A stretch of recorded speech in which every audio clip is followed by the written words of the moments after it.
YouTube Ramarajan channel ప్రేక్షకులకు నమస్కారం.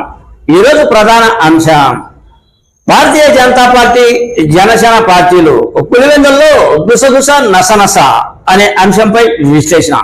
ఈ విశ్లేషణ మీరు చూసే ముందుగా మీరు నా ఛానల్ లైక్ చేయండి, ఆ తర్వాత షేర్ చేయండి. మీరు నా ఛానల్ లైక్ చేసి షేర్ చేసి సబ్స్క్రైబ్ చేయడంతో పాటు ఇంకా నలుగురికి ఇదే వీడియో పంపిస్తే 10 నుంచి 20 మందికి చేరేందుకు మీరే అవకాశం కల్పించినట్లు ఉంటుంది. ఇక అసలు విషయానికి వద్దాం.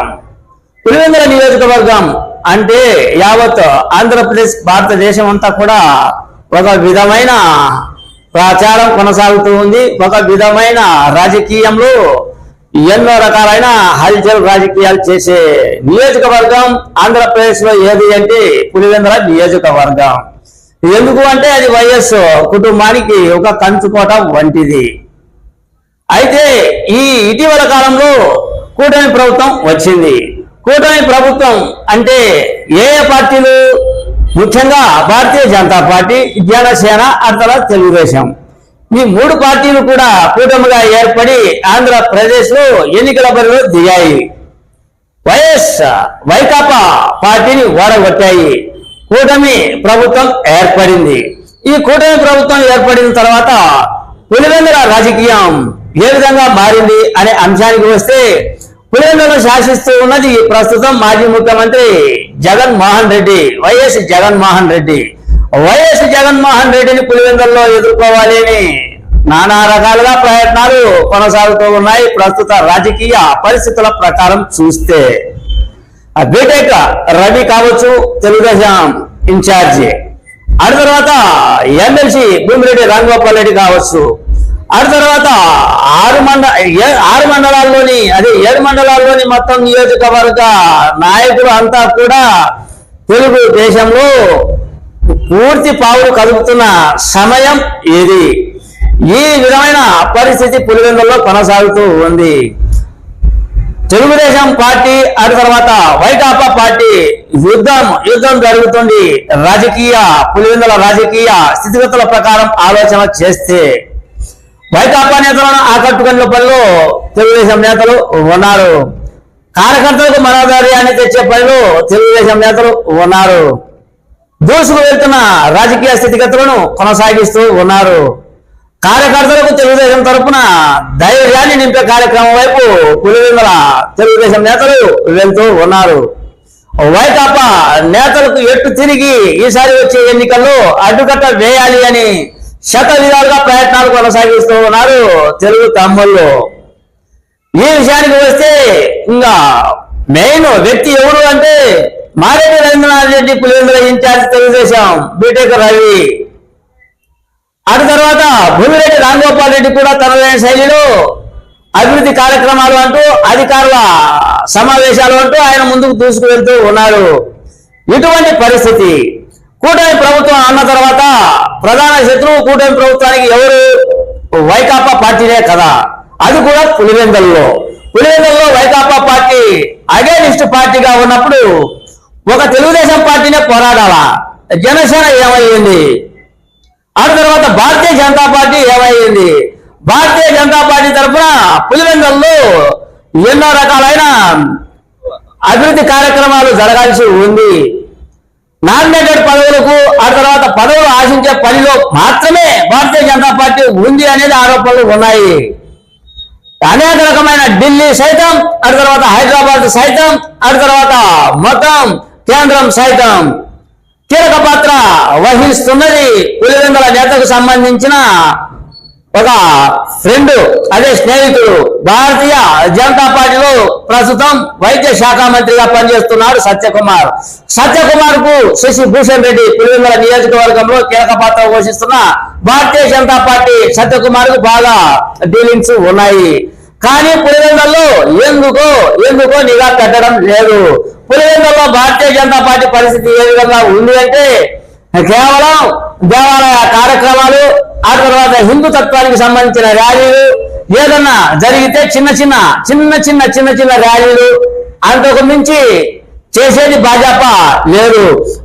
పులివెందుల ప్రజలను ఆకట్టుకొని పులివెందుల ప్రజల యొక్క ఓటు బ్యాంకును సంపాదించుకున్నాము అన్న ఆలోచన భారతీయ జనతా పార్టీకి లేనట్టు ఉంది. కేవలం తన మనుగడ కాపాడుకోవడం కోసం ఏం చేస్తున్నారు ఈ పులివెందుల భారతీయ జనతా పార్టీ నాయకులు అంటే ఓ పక్క భూమిరెడ్డి రాంగోపాల్ రెడ్డి మరో పక్క ఎమ్మెల్సీ మాజీ ఎమ్మెల్సీ అయినటువంటి పులివెందుల ఇన్ఛార్జ్ అయినటువంటి బీటెక్ రవి వద్దకు వస్తారు. గుసగుసలు అంతే.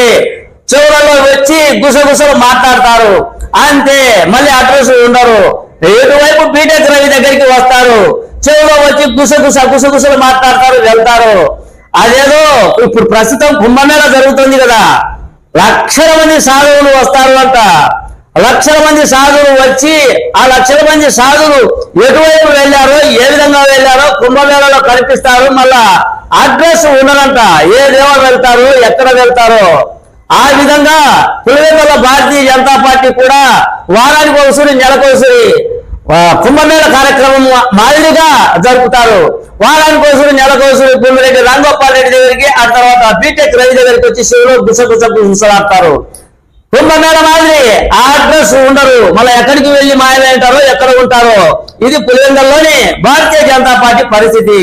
ప్రజల మధ్యకు, ప్రజల చెంతకు వెళ్లే పని పెట్టుకోకుండా కేవలం గుసలకే పరిమితమైంది భారతీయ జనతా పార్టీ. ఇక నసనసలు కూడా జరుగుతూ ఉన్నాయి. ఏదైనా ఆ గుసలతో పాటు నసనసలు కొన్ని విధాలుగా ఆరోపణలు భారతీయ జనతా పార్టీలో ఉన్నాయి. పులివెందులలో నసనస అంటే ఏదో వాళ్ళకు వచ్చిన లావాదేవీలు, వాళ్ళకు వచ్చే ఆదాయాలు కొన్ని జరుగుతూ ఉన్నట్లు నసనస చేసి గుసలతో చేసి, ఆ గుస నసనస అంటే డబ్బులు, ఆదాయాలు ఆ గుస నసనసలతో కాలం గడుపుతూ ఉన్నట్లు తెలుస్తూ ఉంది భారతీయ జనతా పార్టీ నాయకుల పరిస్థితి. ఈ విధంగా భారతీయ జనతా పార్టీ పులివెందుల్లో ఉంటే జనాల చెంతకు వెళ్లకుండా గుస నసనసలతో కాలం గడుపుతూ ఉంటే, ఇంకా జనసేన పార్టీ ప్రాంతీయ పార్టీ, ఇంకా పవన్ కళ్యాణ్ పార్టీ పులివెందుల్లో అంత హోరాహోరీగా లేదు అనుకోండి. గతం నుంచి పులివెందుల్లో భారతీయ జనతా పార్టీ ఉంది. కానీ జనసేన పార్టీ వచ్చిన తర్వాత పులివెందుల్లో జనసేన పార్టీని అనుకోకూడదు, కానీ జనసేన పార్టీ తనదైన ప్రయత్నం చేస్తూ ఉంది. కానీ నాయకుల కొరత అనేది సుస్పష్టంగా అర్థం అవుతూ ఉంది. సరైన నాయకులు జనసేనలో ఉన్నారో లేదో తెలియదు, కానీ వాళ్ళు కూడా అప్పుడప్పుడు ఏదో తన మనుగడను కొనడానికి ఏదో మీడియాలో కనిపిస్తూ వెళ్తూ ఉంటారు. ఇటువంటి పరిస్థితి జనసేన పరిస్థితి.